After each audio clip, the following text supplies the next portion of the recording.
지난 시간에 이어서 오늘 두 번째 로마서 11장 16절부터 24절까지 말씀 보겠는데, 오늘은 19절 말씀부터 24절까지 함께 보도록 하겠습니다.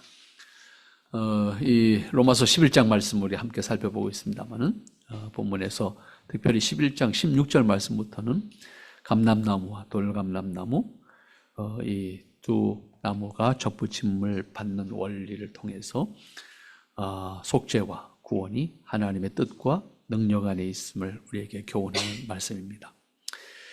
그렇지만 지난 시간에 말씀드린 것처럼 접붙임의 원리는 농업기술을 말하는 것이 아니고, 다만 꺾인 가지든 이방인이든 접붙임을 받는 과정을 통해서 하나님 앞에 새로운 생명으로 설 수 있다라고 하는 것을 가르치는 말씀입니다. 꺾인 가지 혹은 이방인 스스로 대목에 접붙임을 받을 수 있는 것이 아니고, 그 가지를 대목에 접붙이는 것은 주인이신 하나님이시다라고 하는 것을 강조하고 있고, 그리고 하나님만이 그 능력이 있다라고 하는 것도 말씀하셨습니다. 그러므로 접붙임의 원리를 설명하는 것이 아니고, 그 원리를 이용해서 접붙이는 주체인 하나님, 그리고 하나님께서 그 뜻과 능력을 가지고 있다라고 하는 사실을 우리에게 다시 한번 강조하는 겁니다. 이것을 깨닫지 못하면 가장 중요한 핵심을 놓치게 됩니다. 가지가 강조되거나 대목만 강조되는 그런 모습을 가져오게 됩니다. 그렇게 되면 오늘 본문에서 말씀하고자 하는 복음과 그다음에 복음의 주체로서의 하나님, 이것이 왜곡될 수 있다라고 하는 것도 생각해 볼 수 있습니다. 그런데 오늘 18절까지 접붙임의 원리로 구원의 원리를 설명한 다음에 오늘 19절부터 24절까지는 그것을 다시 한번 반복하면서, 사실은 구원받은 자들, 또 원가지라고 표현되어지고 있는 유대인들에 대한 책임, 혹은 거듭난 이후에, 다시 말하면 접붙임 받은 이후에 그들의 자세가 어떠한 것이어야 되는지를 엄중하게 교훈하고 있는 말씀으로 살펴볼 수가 있습니다. 그러한 의미로 본문을 이해하면 상충되는 문제가 없이 이해가 전체적으로 될 수 있다고 생각합니다. 신앙의 근본이 성경이 있다고 우리는 말합니다. 문제는 그 성경을 해석하는 과정에서 다른 시각을 가지게 됐을 때, 분명히 성경은 공유하고 있는데 이 땅에 많은 다른 신앙들이 형성되고 있는 이유가 거기에 있는 겁니다. 그래서 결국은 우리가 주의해야 될 부분이다라고 말씀을 먼저 드리면서, 이 18절 이후에 나오는 19절부터 24절까지 말씀에서 주는 교훈이 어떠한 의미를 가지는지를 다시 여러분들 마음가운데 새기면 좋겠다 생각합니다.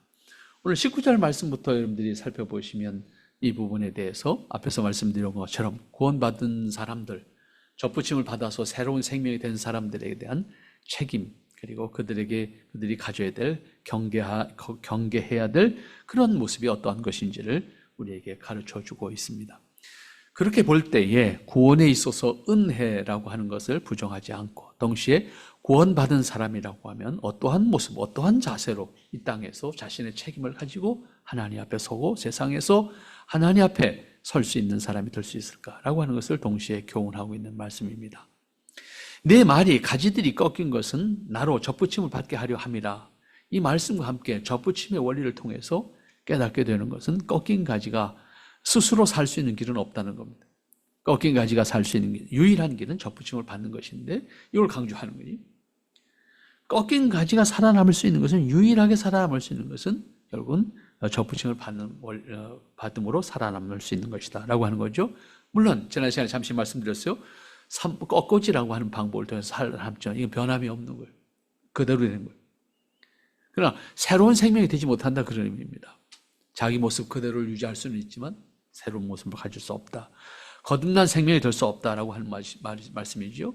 꺾인 가지가 살 수 있는 방법에서 강조되는 것은 대목의 접붙임을 받아야 한다는 겁니다. 다시 말하면 접붙임을 받을 수 있는 뿌리가 있어야 되는데, 그 뿌리가 전문적인 용어로는 대목이라는 말을 씁니다.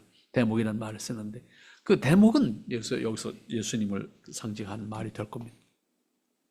그 접붙임에 대한 뜻과 능력은 동시에 접붙임의 주체인 하나님께 있다는 말씀을 하고 있는 겁니다. 여기서 이방인이나 꺾인 가지로 표현되는 유대인이나 생명의 주님께 접붙임을 받아야 한다는 전제가 분명합니다. 그러니까 여기서 강조하는 것은 생명의 근원이신, 그리고 그런 의미에서 접붙임의 대목이신 예수 그리스도에게 유대인이든 이방이든 접붙임을 받지 않고서는 새로운 생명을 받을 수가 없다라고 하는 것이 강조되는 것이고, 그 접붙이는 주체는 스스로가 아니라 하나님이라고 하는 거예요. 하나님이 그 접붙임을 할 수 있는 뜻과 권세와 능력을 가지고 있다라고 하는 것을 강조하는 말씀입니다. 또 그 권리와 능력은 꺾인 가지나 이방인에게 있는 것이 아니고 오직 하나님께 있다라고 하는 것도 그런 의미에서 강조하는 말씀이 마지막 23절 말씀에서 나오는 것을 볼 수가 있죠. 이것은 복음을 이해함에 있어서 매우 중요한 부분이라고 생각합니다. 죄와 형벌에서 사람을 구원할 수 있는 것은 생명의 근원이신 예수님만이 유일한 존재라고 하는 것을 우리 복음을 통해서 고백하는 신앙을 가진 사람들의 일관된 고백이고, 기독교 신앙이 가지고 있는 독특하고 유일한 방법이고 원리입니다. 그럼에도 불구하고 기독교 안에서조차도 복음 외에, 곧 그리스도 외에 생명의 길이 있다라고 말하는 사람들이 나온단 말이에요.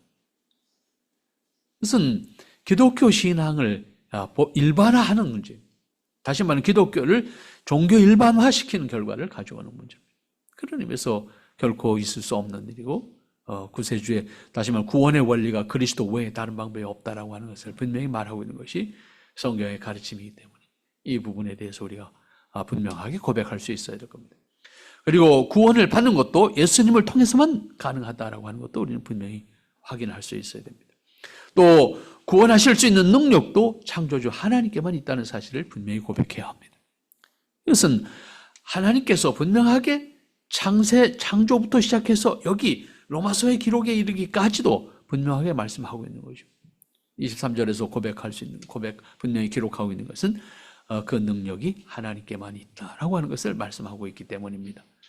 또한 구원하실 수 있는 능력도 창조주 하나님께만 있다는 사실을 우리가 분명히 인식하고 그거에 대한 고백을 할 수 있어야 돼요. 그래서 창조주 하나님이라고 하는 것이 동시에 강조되지 않으면 안 됩니다. 예수님이 아니면 새로운 생명으로 살아남을 수 없을 뿐만 아니라 접붙임의 원리를 통해서 새 생명을 얻을 수 없다라고 하는 것도 우리는 자연스럽게 이해할 수가 있어야 됩니다. 꺾인 가지에게는 어떤 소망도 없습니다. 이방인에게도 그러한 소망이 없습니다. 그럼에도 소망을 가질 수 있는 길이 있다면 그것은 유일한 것으로 생명의 주님께 접붙임을 받는 것입니다. 그리고 그 생명의 주님께 접붙임을 받는 과정 속에서 접붙여 주시는 것은 하나님입니다. 하나님의 능력과 성령의 역사하심을 통해서 우리로 하여금 주님의 접붙임을 받아서 새로운 생명으로 거듭나게 하시는 것이 하나님이시다라고 하는 겁니다. 그 다음에 이어지는 말씀 보면 옳도다 그들은 믿지 아니함으로 꺾이고 너는 믿음으로 섰느니라. 여기서 앞에서 말하는 그들은 유대인 가운데 믿지 않는 사람들을 말하는 것이고 너희는 이방인을 말하는 거예요. 이 말씀은 배역한 이스라엘과 믿음으로 예수님께 접붙임을 받은 이방인을 구별한 표현인데 중요한 것은 믿음을 강조하는 것이죠. 이방인이 생명에 동참할 수 있는 것은 혈통이나 그들의 행위가 아니라 예수님의 대속을 위한 희생과 그 희생이 속죄를 위한 것인 것을 믿음으로 양자되는 신분을 하나님께서 허락하신다고 하는 그 약속을 믿음으로 하나님 앞에 믿음으로 설 수 있는 사람이 되었다라고 하는 것입니다. 하나님은 예수님을 통해서 속죄와 구원의 길을 예비하시고 예수님을 통해서 꺾인 가지들과 이방인들까지도 믿음으로 구원에 이를 수 있는 길을 열어놓으시고 그 길을 기뻐하셨다라고 하는 겁니다. 그 크신 뜻을 알고 하나님의 부르심에 응답하여 나아가는 사람은 구원과 함께 새로운 생명에 동참하는 사람들입니다. 이것이 하나님께서 그리스도를 통해서 새로운 생명의 길을 열어놓으시고 예비해 놓으시고 하나님의 부르신 생명들이 그 길로 나오도록 하나님께서 이끌어 주신다라고 하는 겁니다. 여기까지는 우리가 18절까지 말씀과 더불어서 함께 생각하는 내용을 종합적으로 이해할 수 있는 내용을 말씀하고 있습니다. 그런데 그 이어지는 말씀을 보면 그렇게 표현합니다. 높은 마음을 품지 말고 도리어 두려워하라 그랬습니다. 이건 그렇게 접붙임을 받은 사람들에게 다시 주의하는 말씀입니다. 높은 마음을 품지 말고 도리어 두려워하라. 이방인이든 유대인이든 구원과 관련해서 자신을 자랑할 수 있거나 높일 수 있는 것은 없습니다. 왜냐하면 이미 유대인은 꺾인 가지고 그렇죠? 이방인은 자격이 없고 그들을 대목인 예수님께 접붙여 주시는 것은 하나님이고 그들이 한 것은 아무것도 없습니다. 할 수 있는 것이 없습니다. 그런데 높은 마음을 품지 말아라. 도리어 두려워해라. 속죄와 구는 근본으로 근본적으로 은혜이기 때문입니다. 그러므로 바울은 끊임없이 강조하는 것이 뭡니까? 너희들이 자랑하려거든 그리스도, 예수님을 자랑하라고 늘 강조하잖아요. 너를 자랑하는 것이 아니야. 내 신앙과 내 행위를 자랑하는 것이 아니야. 예수님을 자랑하라는 것은 단어가 아닙니다. 은혜를 자랑하는, 하나님의 은혜를 자랑하라는 거예요. 은혜를 아는 사람이라고 하면 구원이 하나님의 선물인 것을 분명히 고백하는 사람이고 자신의 믿음이나 행위를 자랑할 수 있는 것이 아니라고 하는 것을 분명히 인식할 수 있는 사람입니다. 그런 의미에서 기독교 신앙에 있어서 가장 중요한 모습 가운데 하나가 분명히 하나님의 은혜를 알고 은혜로 구원을 확인하고 있는 사람이라고 하면 자신의 행위나 자신의 행위나 믿음을 자랑하는 것이 하나님 앞에서 그리고 사람들 앞에서 얼마나 합당하지 않다라고 하는 것을 알 수 있는 것이다. 그러므로 기독교 신앙은 그 신앙의 깊이가, 그 신앙의 깨달음이, 그 신앙의 성숙함이 되어지면 되어질수록 그의 모습에서 낮아짐이 나타나는 거예요. 자연스럽게 자기를 부정할 수 있는 사람이 되어야 돼요. 자기를 부정함으로 하나님의 은혜와 하나님의 권세와 하나님의 뜻이 나를 통해서 드러나기를 기뻐하는 사람이 되어야 한다는 것입니다. 속죄를 감당하고 은혜를 베풀어 주신 주님께 감사해야 되는 것이지 내가 이런 사람이야, 내가 구원받은 사람이야, 단순히 이것 가지고 하나님 앞에 설 수 있는 것이 아니다라고 하는, 오히려 그렇게 함으로 말미암아 그리스도의 은혜가 속되게 되거나 그리스도의 은혜가 욕되게 되는 결과를 가져올 수도 있다라고 하는 거죠. 조그마한 은혜를 알고 그걸 가지고 내가 모든 것을 다 한 사람처럼 이야기하게 되면 사람들이 볼 때 기독교 신앙은 저런 건가? 오히려 회의를 느끼게 될 거예요. 그리스도인의 성숙함이라고 하는 것은 그 신앙이 인격으로 드러나야 되는 거예요. 그 신앙이 그 사람의 인격을 통해서 자연스럽게 드러남으로 사람들에게 존경받을 수 있는 인격이 돼요.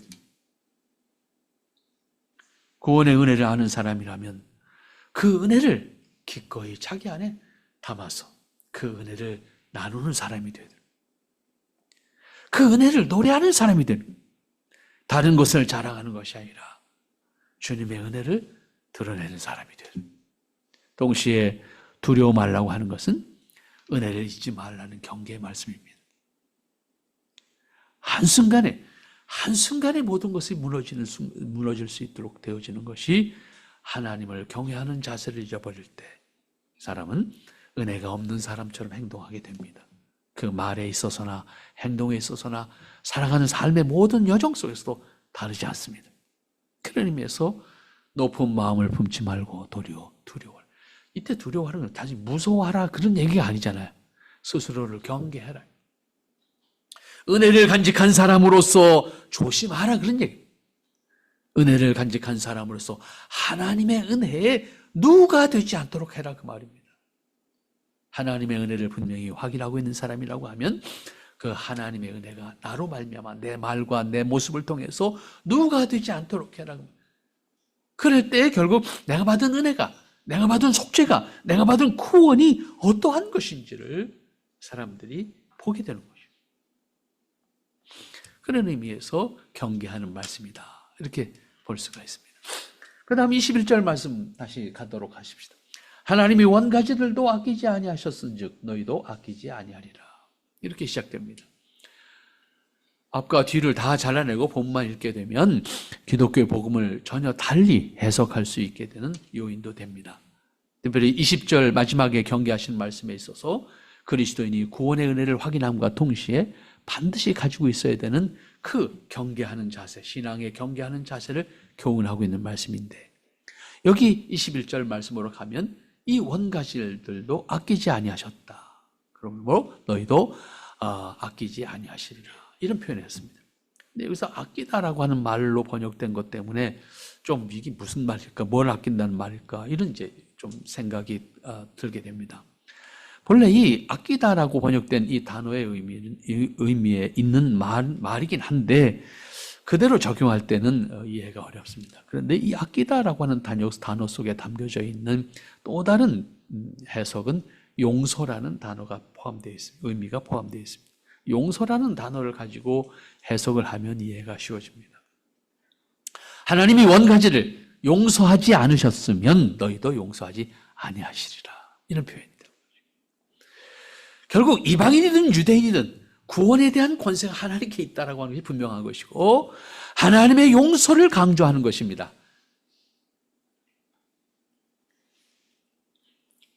결국 이방인이나 유대인의 구원은 하나님의 용서하심에 의해서 가능한 것임을 말씀하시는 것이고 예수님을 통한 이방인의 용서는 이미 유대인의 용서를 전제한 것과 같다는 말씀입니다. 이러한 의미의 원리는 예수님의 부활을 이미 모든 사람의 부활을 전제로 한 것과 같은 원리로 설명할 때 바울이 고린도전서 15장에서 설명할 때 쓰는 용법이죠. 그리고 구원의 근본은 예수 그리스도이시고 그것은 전적으로 하나님의 은혜입니다.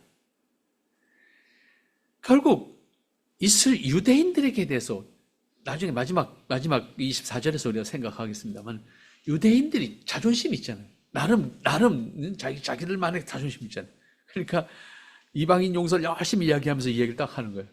이방인도 용서하는데 야 너희들을 안 하겠냐 이런 표현에 다른 표현을 바꾸면 너희들 하나님의 자녀라고 너희들 유대인이라고 있다가 이방인들도 용서하는데 너 용서 안 하겠냐 당연한 거 아니냐 이런 표현입니다. 문제는 믿어라.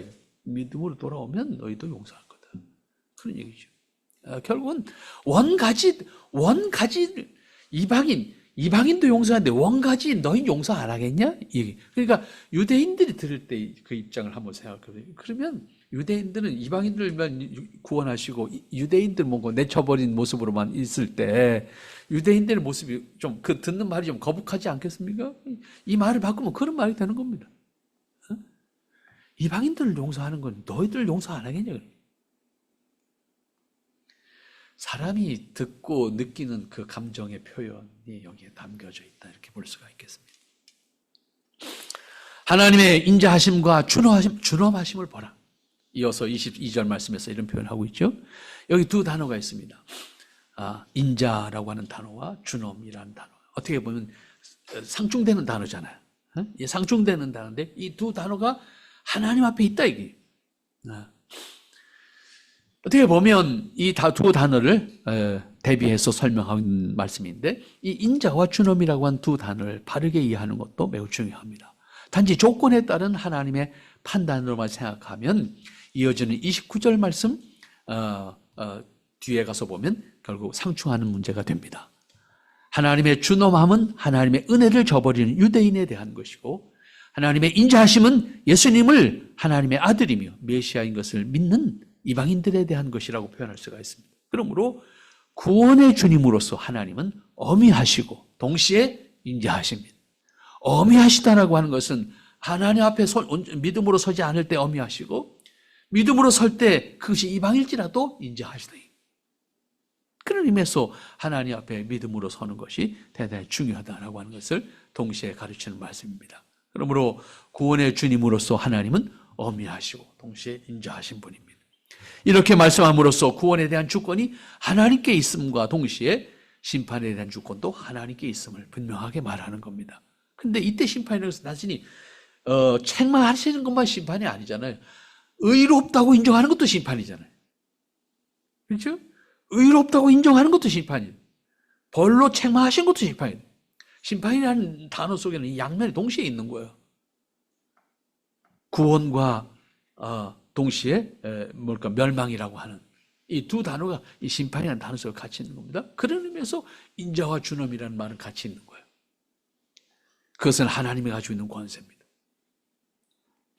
그 다음에 이어지는 말씀. 너희가 만일 하나님의 인자하심에 머물러 있으면 그가 인자가 너희에게 있으리라. 그렇지 않으면 너희도 찍힌 바 되리라. 하나님의 인자하심 안에 있을 때 그 인자가 너희 안에 있다. 그러나 그렇지 않으면 너희도 찍힌 바. 이때 이제 너희도 찍힌 바. 유대인에 대해서 다시 한번 강조하는 거죠. 너희가 유대인이라고 그거 갖고 너희가 지금까지 자랑하고 있지만 하나님의 인자하심 안에 머물러 있지 않다면 너희도 지킴받을 거야. 굉장히 무거운 책임이 다가오는 거예요. 우리가 구원받았음을 자랑만 하고 있으면 안 되는 이유가 여기 있는 거예요. 우리가 하나님의 인자하심 안에 머물러 있지 않으면 우리가 그 인자하심 안에 있는 기쁨을 누리지 못하고 세상에 있을 때에도 우리는 곤고한 모습으로 살 수밖에 없습니다. 이것은 하나님의 은혜를 알고 구원의 은혜 안에 있는 사람들에게 엄중하게 교훈하는 말씀입니다. 그리스도인이 은혜로 고백한 것으로 만족하고 자신의 도리와 책임을 다하지 않는다면, 자신이 있어야 할 곳에 있지 않는다면 하나님께서 엄중하게 그 책임을 물으시겠다는 말씀입니다. 이 말씀은 특별히 은혜만을 강조하면서 거듭난 사람으로서 자신의 책임과 도리를 감당하지 못하는 사람들에게 매우 적절한 교훈이라고 볼 수가 있습니다. 실제로 그런 경우가 많습니다. 은혜를 강조하고 구원을 말하지만 은혜를 너무나 값없고 천한 것으로 만들어버리는 경우가 그리스도인들 자신의 모습을 통해서 드러나기 때문입니다. 은혜에 합당한 자로 살아야 하는데 은혜는 말하면서도 정작 자신이 받은 은혜를 욕되게 하는 결과를 경험하는 순간들도 우리는 얼마든지 있습니다. 이에 대해서 하나님은 엄중하게 책망하는 거죠. 너도 찍힘받을 수 있다. 은혜를 잊어버린다고 하면 우리에게 주어지는 아픔과 고통이 분명히 말씀되어지고 있는 내용이라고 볼 수가 있을 것입니다. 그런 의미에서 경계하는 말씀입니다. 그래서 마지막 부분에 말씀하시는 22절 마지막 부분에 23절 말씀에서 가서 다시 한번 보면 그들도 믿지 않은데 머무르지 아니하면 접붙임을 받으리니 이는 그들을 접붙이실 능력이 하나님께 있을 것이다. 그렇지만 은혜로 하나님을 알고 믿는 자는 접붙임을 받으리라. 이것은 부르신 자들에 대한 하나님의 선언입니다. 하나님께서 접붙이고자 하는 자들을 부르셔서 그 접붙임에 동참하도록 하나님께서 하실 것인데 그 능력이 하나님께 있는 것이고 동시에 그 은혜를 알고 그곳에 머무는 자는 분명하게 하나님의 접붙임을 받는 사람으로서 하나님의 새 생명을 허락받은 사람이 될 것이다 라고 하는 말씀이죠. 그러므로 오늘 우리가 다시 한번 기억합니다. 하나님의 사람들로 우리가 거듭났음을 확인하는 사람이라고 하면, 우리가 하나님의 사람으로 분명히 새로운 생명을 얻은 사람이라고 하면 우리에게 주어진 은혜가 어떠한 것인지를, 내가 스스로 감당할 수 없었던 것을 하나님께서 감당하게 하심으로 말미암아 하나님 앞에 새로운 생명을 허락받았는데, 그렇다고 하면 우리는 새로운 생명을 허락받은 사람으로서 온전한 모습을 우리 안에 간직하도록, 우리 안에 새로운 생명을 간직한 사람으로서 하나님 앞에 있도록 우리 자신들을 세워가는 작업을 하지 않으면 안 됩니다. 받은 은혜에 누가 되거나 하나님의 사람으로서 하나님 앞에 하나님을 욕되게 하는 결과를 가져오는 우리의 품행이 되어서는 안 된다라고 하는, 은혜를 잃어버린 사람처럼 행동해서도 안 될 것이다. 그리고 반대로 은혜를 싸구려로 만드는 사람이 돼서도 안 된다라고 하는, 우리가 확인하고 있는 은혜가 귀한 것이라면 그 귀한 것만큼 우리의 모습 속에 그 품위가 귀한 것을 담을 수 있는 우리 그릇이 만들어지지 않으면 안 된다라고 하는 거예요. 우리가 소유한 것이 정말로 무엇과도 바꿀 수 없는 귀한 것이라고 하면 그 귀한 것을 담을 수 있는 우리 자신들이 되어야 된다라고 하는 말씀입니다. 그랬을 때 귀하게 하나님 앞에 은혜를 드러낼 수 있는 사람, 하나님의 뜻을 드러낼 수 있는 사람, 하나님의 영광을 드러낼 수 있는 사람이 되는 것이고, 그 은혜 안에 거하는 사람으로서 동시에 정말로 하나님 앞에 합당한 모습으로 살아가는 사람의 모습이 될 겁니다. 그 다음에 이어지는 말씀 24절 여러분들이 가서 보시면 그런 표현을 하고 있습니다. 24절 말씀을 중심으로 보면 이것은 유대인에 대한 배려와 격려가 담긴 표현이라고 할 수 있습니다. 유대인 중심의 초대 기독교는 모두 어디에 있든지 유대인 중심으로 초기 시작된 거예요. 이방 사회에서 형성된 초대 기독교들도 대부분 그 초기 중심은 다 유대인들이 중심입니다. 예. 그러니까 그 바벨론 포로 이후에 이미 흩어지기 시작했던 유대인들이 유럽 각지에 흩어져 살았단 말이에요. 그 각지에 흩어진 사람들이 자신들 나름대로의 그 전통, 유대교의 전통을 가지고 살다가 바울을 통해서 복음이 전달될 때 그 바울을 통해서 전달되는 복음을 기독교라는 개념으로 받아들이지 못했다고요. 그들이 지도자가 없으니까 자연스럽게 그것이 그냥 유대교의 지도자로 이해를 했다고. 그래서 바울을 전부 초청해서 요즘 말로 하면 집회를 한 거 아닙니까? 근데 거기서 다 은혜를 받은 거예요. 근데 이게 기독교인지 유대교인지 구분이 안 되는 거죠. 그래서 초기 기독교 공동체는 이방에 있는 공동체는 다 유대교에서 유대인들을 중심으로 해서 형성된 겁니다. 그 안에 이방인들이 못 들어가고 있는 상태에서 바울이 복음을 가르치면서 이방인을 받아들이니까 여기서 이방인하고 유대인하고 갈등이 생기는 거예요. 이런 과정 속에 이 설명이 이루어지고 있다. 로마도 다르지 않았다. 이렇게 생각하시면 돼요. 그런 의미에서 바울은 유대인으로서 복음을 전하면서 유대인들이 가지고 있는 나름의 자존심 적당히 이렇게 뭐랄까요? 건드려주는 표현이라고 표현할까요? 말씀이 여기 있는 거예요. 복음을 이해하지 못하고 있는 유대인들에 대해서 이방인이 믿음으로 속죄와 구원에 이를 수 있음을 말씀하고 있는 바울의 입장에서 자존심이 상할 수 있는 유대인들에게 어떻게 보면 격려하고자 하는 의도가 담긴 말씀이 아닌가 이렇게 생각해 볼 수 있습니다. 특별히 로마서가 로마 교회 유대인들에게 복음을 이해할 수 있도록 말씀하는 것도 한편 목적을 하고 있다는 것을 전제한다고 하면 이렇게 표현하는 바울의 마음을 이해할 수가 있습니다. 이방인들이 유대인 공동체에 들어오는 것을 용납할 수 없었던 그들이기 때문입니다. 그러나 복음은 혈통이 아니라 믿음을 통해서 예수님 안에서 속죄와 구원을 허락받고 하나님의 자녀가 되는 권세를 갖게 하는 것이기 때문에 유대인들로서는 자신들의 전통과 유대인으로서의 우월감에 많은 상처를 입게 됐다라고 표현할 수가 있을 겁니다. 이에 대해서 바울은 뭐라고 표현합니까? 오늘 본문의 말씀 보니까 내가 원 돌감람나무야 이런 표현이었습니다. 예? 내가 원 돌감람나무.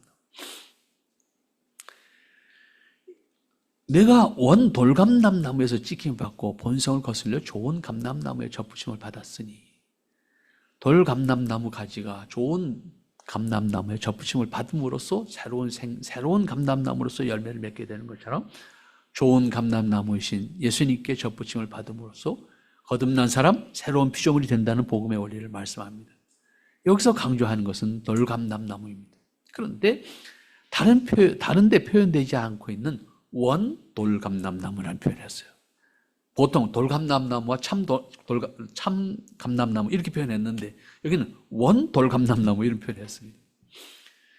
새로운 피조물이 된다는 복음의 원리를 분명하게 말씀하는 것인데 결국은 여기서 강조하고 있는 돌감람나무 결국 원돌감람나무라는 표현인데 이것은 다르게 표현하면 본질상 감람나무일 수 없는 사람 즉 아담 이후에 타락한 본성을 가지고 있는 모든 인간을 의미한다고 볼 수 있습니다. 아담 이후의 모든 인간은 돌감람나무 그것은 태생적으로 돌감람나무다 그런 의미입니다. 따라서 스스로 어떤 노력을 해도 좋은 감람나무가 될 수 없다는 의미입니다. 오직 한 가지 방법은 좋은 감람나무의 접붙임을 받는 것인데 그것에 대한 권세는 오직 하나님께만 있고 하나님이 가지고 계시면서 접붙이실 능력이 하나님께 있음을 분명히 말씀했던 것이 23절 마지막 부분에 있는 말씀입니다. 그러므로 여기서도 놓치면 안 되는 것은 유대인이나 이방인 어느 쪽을 강조하는 것이 아니고 그들에 대한 구원과 자비는 하나님의 고유하고 변할 수 없는 권세와 능력이라는 사실을 강조하고 있다는 것을 우리는 분명히 기억을 해야 합니다. 자칫 유대인 혹은 이방인 중 어느 쪽을 강조하는 것으로 이해하게 되면 문제가 될 수 있는 부분이 많습니다. 왜냐하면 유대인을 강조하면 혈통을 중시하게 될 것이고 이방인을 강조하게 되면 행위를 강조할 수 있기 때문입니다. 언제나 중요한 것은 구원에 있어서 하나님의 언약과 하나님의 주권입니다. 하나님께서만 속죄와 구원에 대한 권세를 갖고 있다는 사실입니다. 그러므로 하나님은 영원히 뜻하고 계신 것을 결코 상황에 따라 바꾸지 않으시고 반드시 그 뜻을 하나님의 뜻대로 이루어 가신다고 하는 것을 확인할 수가 있어야 합니다. 그러면서 유대인들에 대해서는 돌감람나무인 이방인들 그렇게 접붙임을 통해서 새로운 피조물로 만드시는 하나님이신데 하물며 언약의 백성인 유대인에게 예수님께 접붙임을 받는다고 하면 어떻겠냐라고 하는 질문 형식의 강조라고 표현하는지 이러한 표현을 통해서 바울은 유대인으로서의 자존심 유대인으로서 정체성을 단지 혈통으로 유지될 수 있는 것이 아니라 예수님을 그리스도로 믿음으로써 새롭게 거듭나야 한다는 것을 강조하기 위해서 분명히 복음을 설명하되 유대인으로 그들에게 있어서 이방인들도 돌감람나무도 접붙임을 받아서 새로운 생명이 되고 그리고 온전한 감람나무에 열매를 맺을 수 있는 생명이 된다고 하면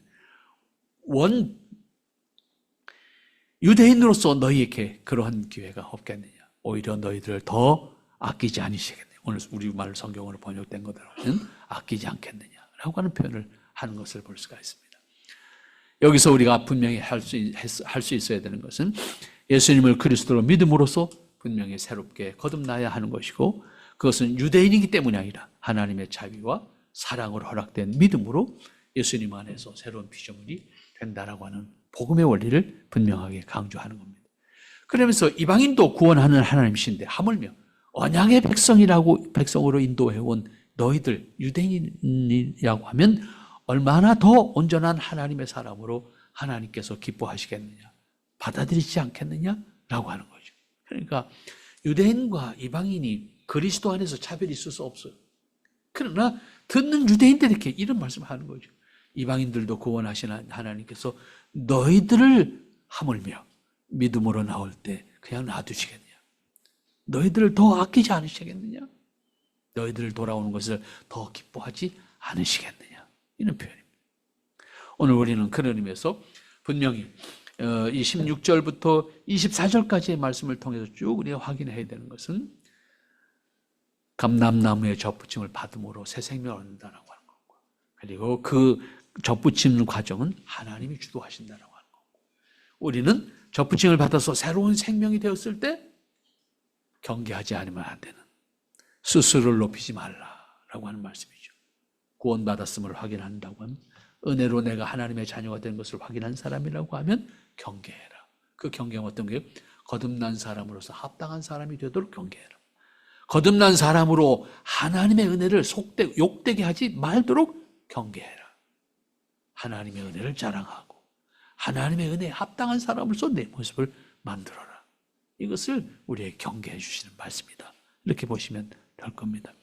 여러분들에게 주어진 은혜의 하나님의 복음을 우리가 확인하고 있다고 하면 우리는 입으로 하나님의 은혜를 말하는 사람이 아니라 우리의 인격으로, 우리의 삶으로, 우리의 언행을 통해서 하나님의 은혜를 담아낼 수 있는 사람, 오직 하나님의 은혜를 말할 수 있는 사람, 그리고 그 은혜가 얼마나 귀한 것인지를 드러낼 수 있는 사람, 그 은혜에 합당한 사람으로서 나를 조심히, 나를 경계하지 않으면 안 된다라고 하는, 오늘날 한국 기독교의 모습이 이 부분이 약점을 가지고 있는 것 같아요. 그리스도인들의 모습을 볼 때 세상이 존경스러운 모습으로 봐야 되는데 존경스러운 모습으로 보이질 않는 것 같아요. 그것은 우리의 삶과 우리의 언행의 모습 속에 있어야 됩니다. 우리가 분명히 하나님의 은혜로 거듭난 사람이라고 하면 거듭난 사람으로서 우리 자신의 품격이 하나님 앞에서뿐만 아니라 세상 앞에서 신실하고 존경받을 수 있는 모습이 되어야 됩니다. 그것이 내가 품은, 내가 받은 하나님의 은혜, 내가 받은 하나님의 그 은혜가 어떠한 것인지를 드러내는 매우 귀한 것임을 분명히 기억하고 하나님 앞에서 신실하게 하나님의 기뻐하시는 은혜 안으로 살아갈 수 있는 여러분들 될 수 있기를 바랍니다. 기도합니다. 거룩하신 아버지 하나님, 은혜를 감사합니다. 아버지께서 허락하신 은혜를 통해서 우리의 모습을 허락하시니 감사합니다. 아버지 하나님, 허락하신 은혜 안에 거듭난 생명으로, 새로운 생명으로 하나님 앞에 온전히 설 수 있도록 축복하시고 하나님이 거룩히 여기시는 바 은혜 안에 온전히 거하는 저희들 되게 하여 주시옵소서. 아버지 하나님, 허락하신 은혜로 말미암아 하나님 앞에 온전케 하여 주신 것 감사합니다. 주께서 허락하신 은혜로 기뻐하게 하시고 하나님 허락하신 사랑 안에 아버지 하나님 앞에 영광이 있게 하여 주시기를 간절히 빌고 원합니다.